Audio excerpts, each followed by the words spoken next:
Okay, so sekarang I akan tunjuk you semula macam mana I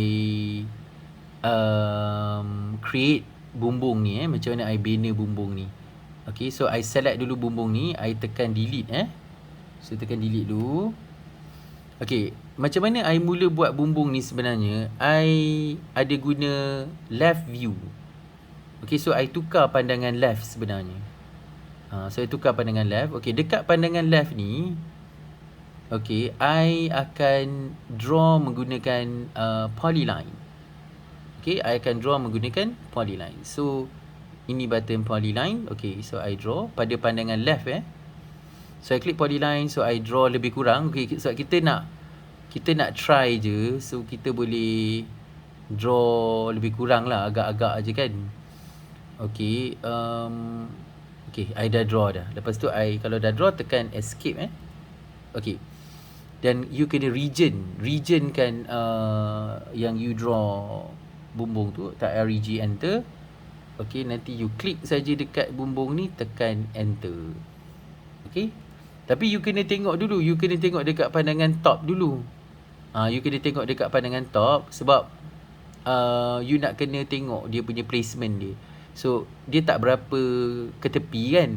So I akan klik move, I akan select dia, tekan enter. Okay, and I akan move dia ke tepi sikit. I akan move dia ke tepi sikit. Okay, dan lepas tu I akan tukar ke SE isometric.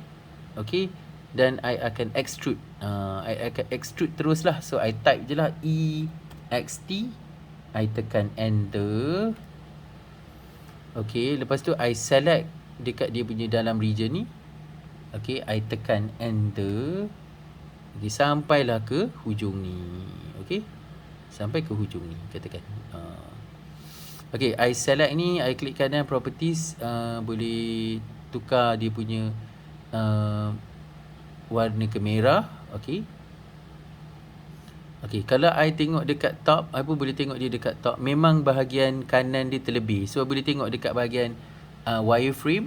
Okay, you pun boleh tengok dekat bahagian kanan bumbung tu banyak sangat terlebih dia. So, itu yang boleh guna command slice tu. Tu yang I type SL enter. I type SL enter. Okay, type SL enter dulu. Nanti you kena select. You select bumbung tu. Okay, you tekan enter. Okay, nanti dia kata start point of slicing plane. You boleh klik mana-mana point di atas ni. Okay, you boleh klik mana-mana point di bawah ni. Okay, klik. Lepas tu you tekan enter. So dia akan terpotong. Dia akan terpotong. So bila you pergi kat sini, boleh select ni, boleh tekan delete So dia akan terpotong kat situ.